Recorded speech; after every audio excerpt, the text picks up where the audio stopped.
Sri Guru Charana Kamalebhyo Namaha.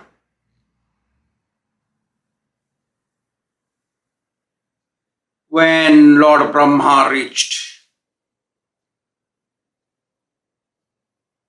near Priyavrat,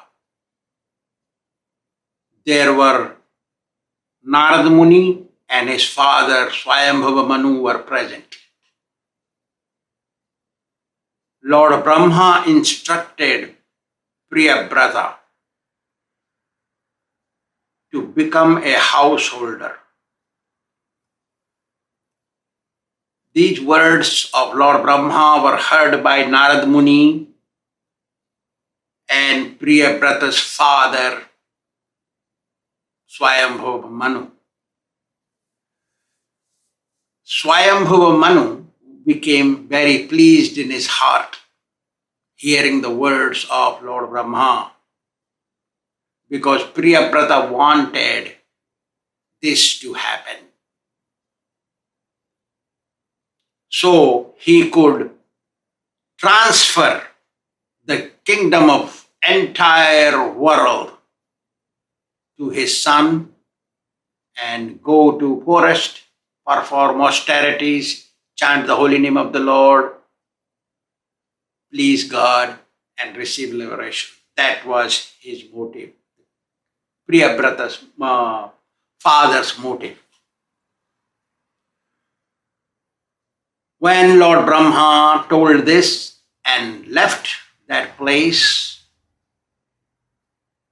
Swāyambhuva Manu and Narada Muni folded their hands and paid their respects and saw him departed. Narada Muni also left. By the help of Lord Brahma, Swāyambhuva Manu transferred his kingdom of entire earth. It's called Bhūmandala, whole globe, and relinquished the pool of poison-like household life and went to forest to perform austerities to please Kṛṣṇa and go back to Garden. And he did so. Household life is compared here by Sri Sukadeva Goswami as pool filled with poison. Poison is attachment, moha maya, ego, my wife, my husband, my house, my job, my money, my children, and makes one forget God. The goal of human life is forgotten there. That's why it's compared to, and takes one to hell. So it's compared to pool of poison.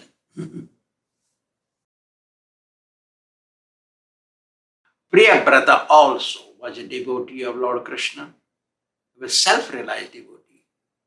But because it was the order of Lord Brahma, Priyavrata thought to have this kind of environment, facilities, his desire of the Supreme Lord,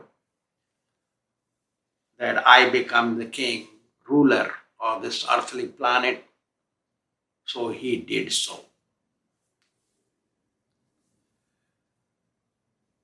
Priyavrata thought, the Supreme Lord who separates the tie of living entity to this world, that Supreme Lord must have desired me to do this. So thinking, meditating like this, he ruled his kingdom. For he followed the advice of seniors and took help of the ministers and ruled the kingdom. After that, he married Vishwakarma, Prajapati, progenitor Vishwakarma, the architect of heaven's daughter, named Barhismati. He married Barhismati, a daughter of a progenitor and the architect of heaven, not ordinary girl he married.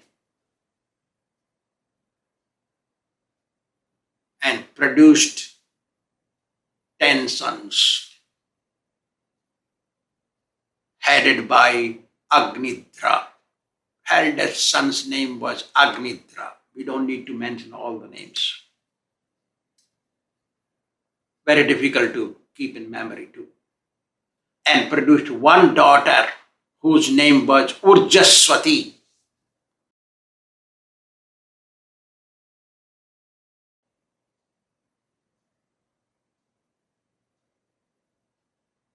Three of his 10 sons took sannyas, remained celibate, and later on took sannyas, performed tapasya or austerities, and pleased God, and at the end went back to Godhead. 3 of them. So remained 7 sons with him, headed by the eldest son, Agnidra. Priyavrata had a second wife, second queen, and produced 3 sons from her. And they later became Manus. They took charge of this universe. Their names were Uttama, Tamasa, and Raivata. They were in charge of Manvantaras. Their name is in the list of 14 Manus. Priyavrata ruled 1100 million years on this planet. Can you imagine that? 1100 million years. 1 million is 10 lakhs. So he ruled for 100 crores. That means 100 million years. 1100 million years, sorry.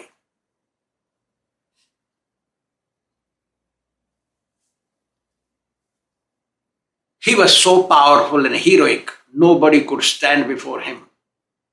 And those who were ever reverse to devotional service, they would hide from him. Those kings or anybody did not come in front of him. When he was with his wife Barhismati, he acted like a covetous husband, lusty, like ordinary man of this world. But he was not like that in consciousness. Even though externally he was behaving like this with his wife, he was always Kṛṣṇa conscious. One who is always Kṛṣṇa conscious, even at the time of doing that unwanted activity, he is called righteous person. Api chetu durāchāra bhajanti mam ananyabhat sadhureva samantabhya samyak vivasito hi saha. Sanatana Goswami gave commentary on this. When one is Kṛṣṇa conscious, even at the time of engaging in lusty affairs, he is called a pure devotee. And he tells, Lord Kṛṣṇa tells Arjuna, go and declare boldly, Name Bhakta Pranashyati. Sanatana Goswami says, Lord Kṛṣṇa is telling here that, oh Arjuna, go and beat drum and announce everywhere loudly that Lord Kṛṣṇa's devotee never perishes. So similarly, although Priyavrata was acting as a covetous, lusty, amorous husband, as ordinary man, he was Kṛṣṇa conscious. That's why he is not ordinary, he is a pure devotee. He never became illusioned and attached to family affairs.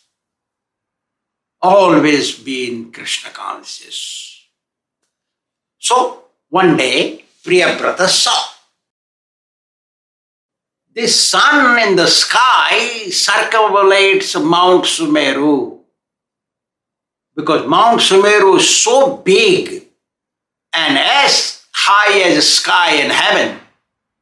So when sun circumambulates Mount Sumeru, when it's this side, that side of Mount Sumeru becomes dark. When it comes to that side, this side becomes dark. So day and night became four living entities.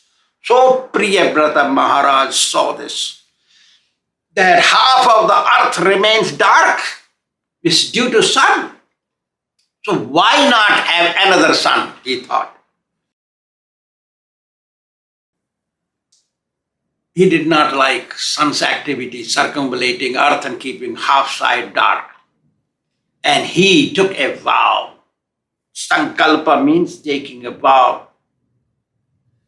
When he took Sankalpa, he climbed upon a special chariot, a huge chariot. It was almost as high as Mount Sumeru.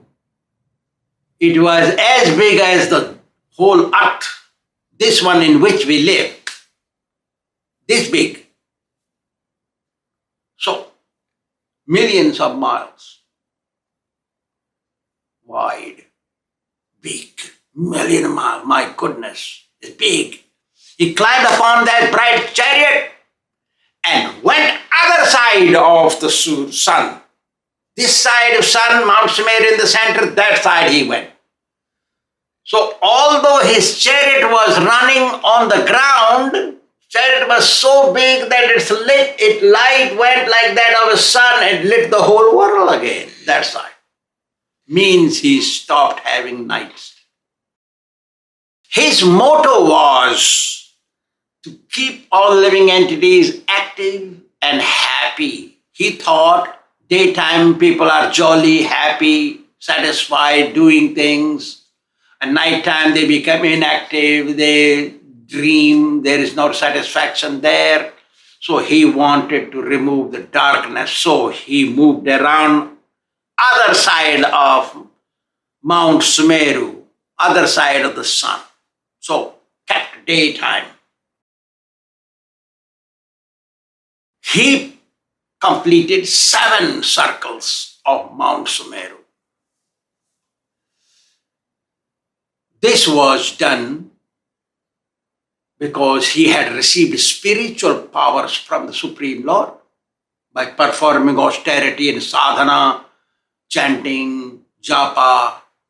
He pleased the Supreme Lord, he received the power. Anybody can receive the power, not only King Priyavrata.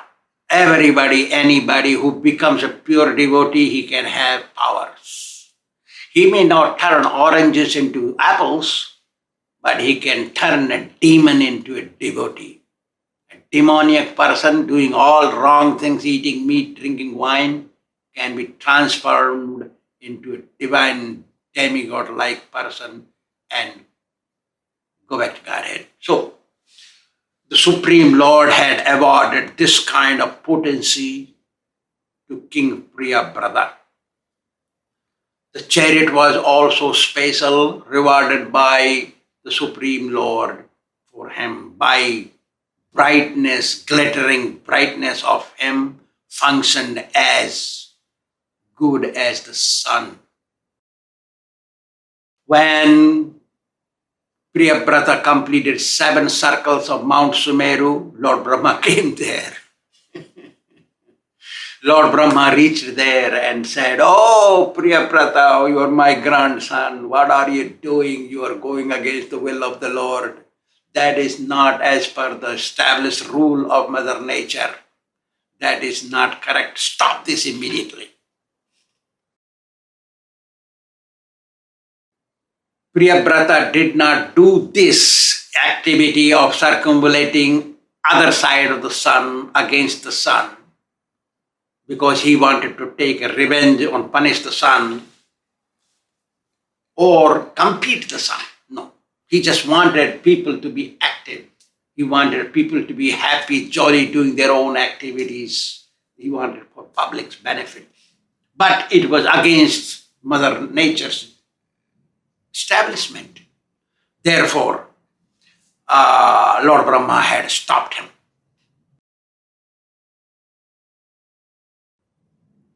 Because he circumambulated, Lord Brahma left him.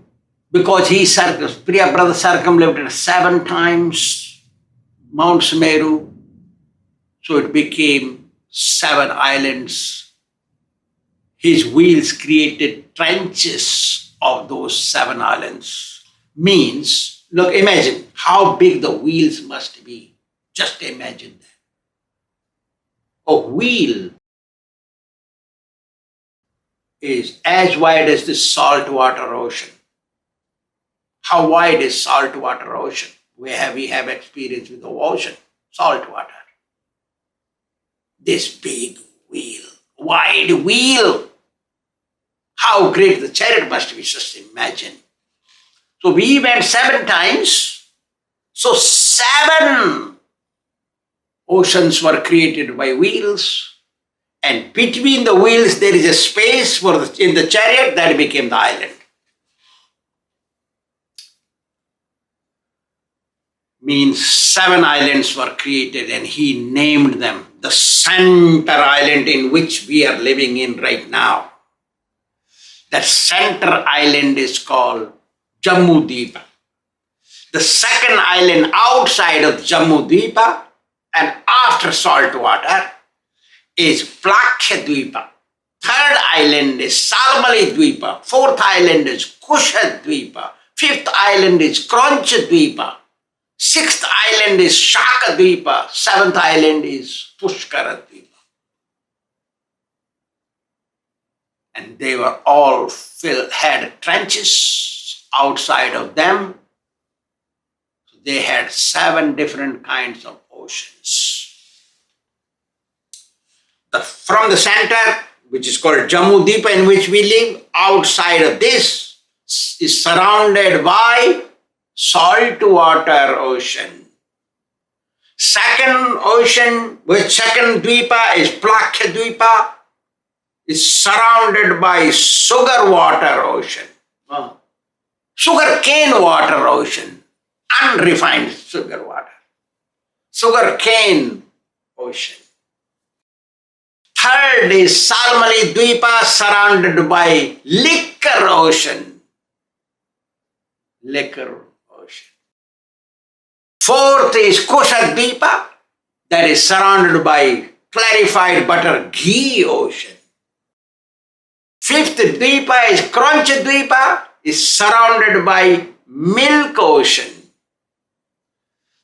Sixth Dweepa is Saka Dweepa, surrounded by buttermilk ocean. Buttermilk is a nectar created by God for human beings on earthly planet.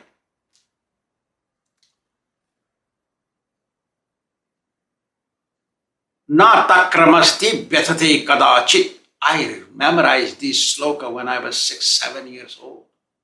We were differently studying. I feel nowadays, ashamed to say that I am emanated from Gurukula, because they have destroyed the name Gurukula. I feel ashamed to say I am a Brahmin, because you see, Brahmins externally, those who are real Brahmins, they don't come out so quick. They don't move around too much. They're there. Real Brahmins. I know them. They're my friends, many of them. They come to see me, I don't go to see because I am a sannyasi so many times. But they're real Brahmins there. But I feel ashamed because people know these kinds of Brahmins who take tea. Mostly they are vegetarian. 99% Brahmins are vegetarian. They take tea, coffee, or something, cigarette, bidi, tobacco, something like that, betel nut, or some may be taking onion, garlic, but I don't believe even 1% Brahmins take meat. I don't believe that, even till today. I think, I don't know. Na takramasti vyathate kadachit, na takram dagdha prabhavanti roga, Yatha suranam amritam sukhaya tatha naranam bhuvi takramahu is amazing. On earth, only one drink is called a nectar, that is buttermilk. One who drinks buttermilk, very difficult to become sick. That person cannot become very difficult to be sick. Those who take buttermilk every day, they remain very healthy. Because nowadays genetically modified food is available. In the market you cannot get real food. So everybody has to become sick. Everyone. Doesn't matter who, male, female, everyone has to be sick. Because it's modified food. Pesticides, fertilizers, DAP. You don't know what else chemicals are thrown to grow food. Like that. So, Yatha Suranam Amritam Sukhaya, just as God created nectar for people in the heaven, for demigods, similarly, buttermilk was created by the Supreme Lord for human beings to drink. Narana means human beings. Bhuvi takramahu, takra means buttermilk. Buttermilk available outside of India is untrustworthy. We cannot trust that because I have drunk buttermilk outside of India. It don't taste like that. First you make yogurt and yogurt is blended, butter is removed, that is called buttermilk. Butter must be removed from. Real milk, take from the cow, boil it, cool it down to body temperature, put little yogurt to make yogurt overnight, next day blend it, remove the butter. That buttermilk is nectar God created for human being to be healthy and happy. Like that. And seventh island is called Pushkara Dvipa. It is surrounded by sweet water ocean. These oceans are trenches, protections for each island. Just as our island, Jammu Dvipa, in which we live in, is surrounded by saltwater ocean. It's not surrounded by salt. It is surrounded by water that has more salt. Similar is the situation of other islands and other oceans meant for that. Each ocean is as wide as island itself. And each island, starting from center, Jammu Dvipa, in which we live in, the second island is double the size of this island in width.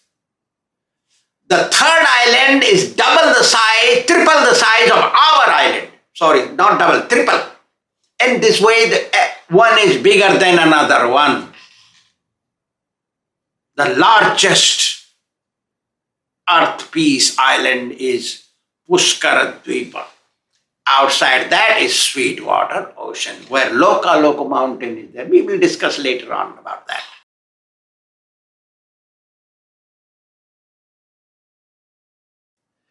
He gave these islands to his 7 sons, because 3 sons, he produced 10 sons.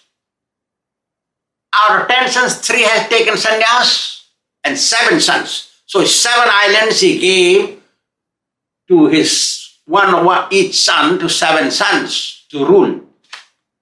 The Jammu Dvipa is given, the center island, it was given to his eldest son called Agnitra. The 3 sons from other wives became Manus, so they are not counted here.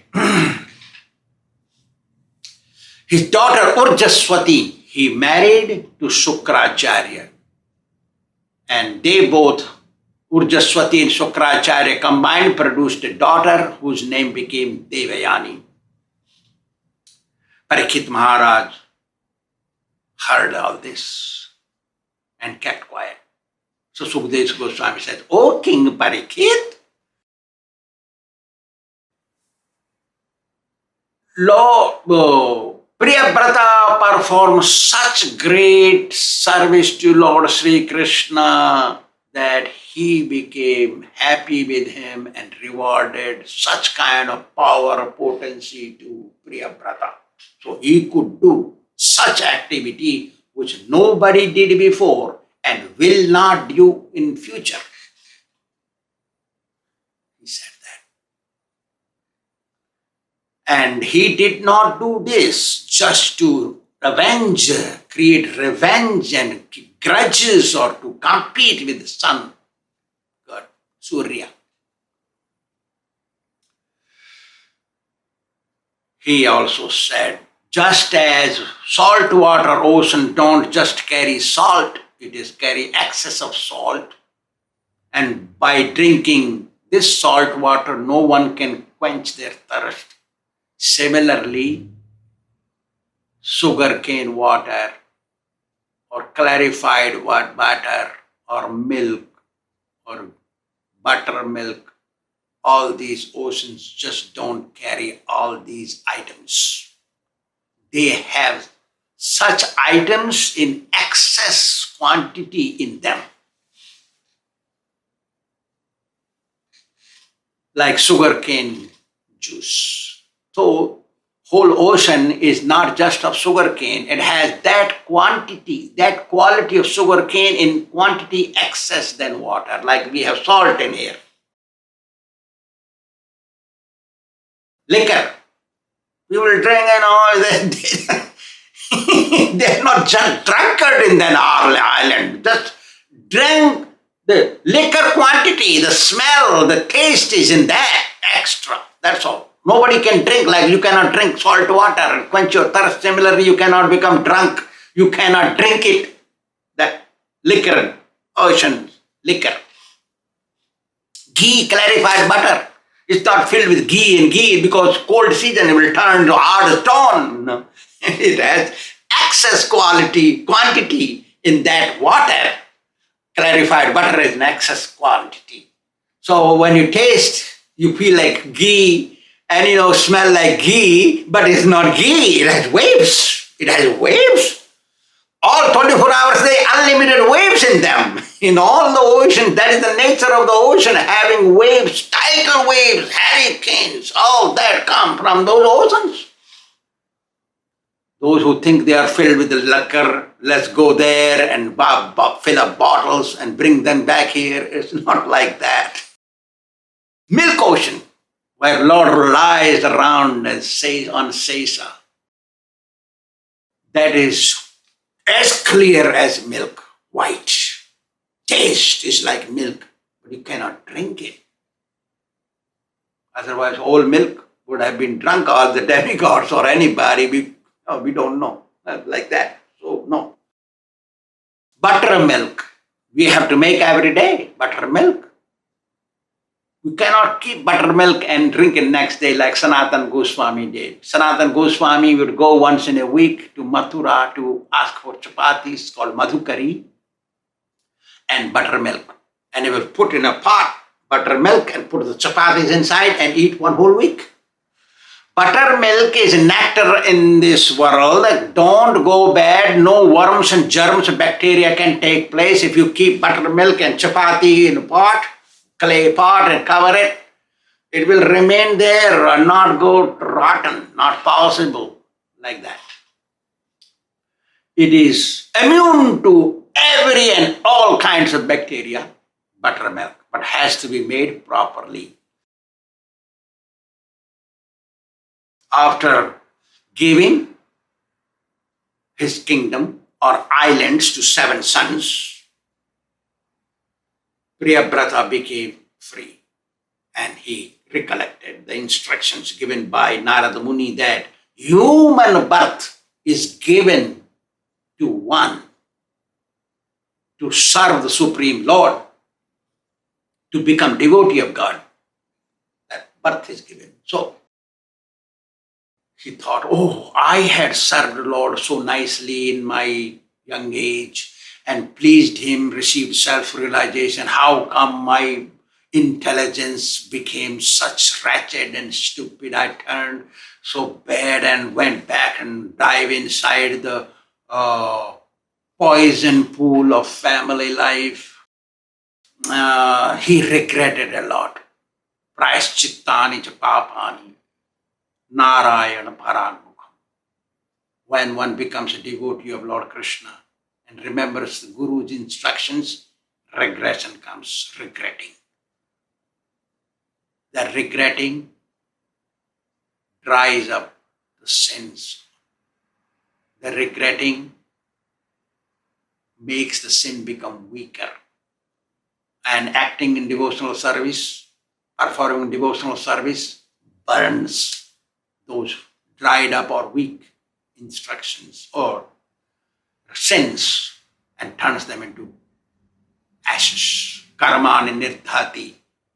Bhakti bhaja. Bhakti bhaja means devotee.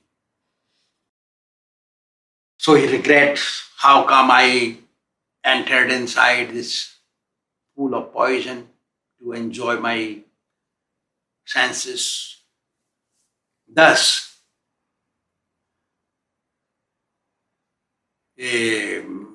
condemned himself very badly. Again and again, condemning.